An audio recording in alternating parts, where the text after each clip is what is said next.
মক্কার পবিত্র মসজিদুল হারামে বাংলাদেশি এক পরিচ্ছন্নতা কর্মীর নিঃস্বার্থ পরোপকার সবার নজর কেড়েছে।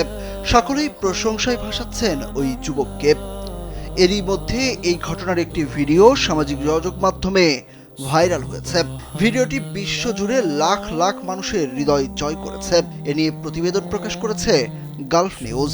ভিডিওটিতে দেখা যায় ওই বাংলাদেশি কর্মী অত্যন্ত বিনয় ও নম্রতার সঙ্গে এক হজযাত্রীকে নামাজ পড়ার জন্য নিজের ব্যক্তিগত জায়নামাজটি এগিয়ে দিচ্ছেন।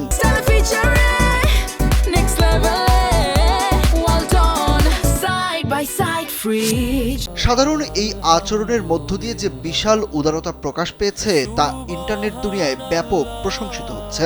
বাংলাদেশি কর্মীর এই মহতী উদ্যোগের বিষয়টি সৌদি আরবের পবিত্র মক্কা পৌরসভা বা মেয়রালিটির নজরে এলে তারা তাকে বিশেষভাবে সম্মানিত করার সিদ্ধান্ত নেয়। সৌদি গেজেটের প্রতিবেদন অনুযায়ী বিনয়, মমতা এবং ইবাদতকারীদের সেবায় একনিষ্ঠ আত্মনিবেদনের স্বীকৃতি স্বরূপ তাকে এই সম্মাননা প্রদান করা হয়েছে। মক্কা পৌরসভা কর্তৃপক্ষ জানিয়েছে, ওই কর্মীর দৃষ্টান্তমূলক আচরণ পবিত্র মক্কা এবং মসজিদুল হারামের প্রকৃত মানবিক মূল্যবোধকেই ফুটিয়ে তুলেছে।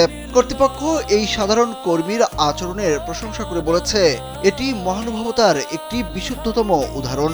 ইবাদতকারীদের প্রতি তার এই নিঃস্বার্থ মমতা এবং মানবিক আচরণ পবিত্র স্থানের পবিত্রতাকে আরও মহিমান্বিত করেছে।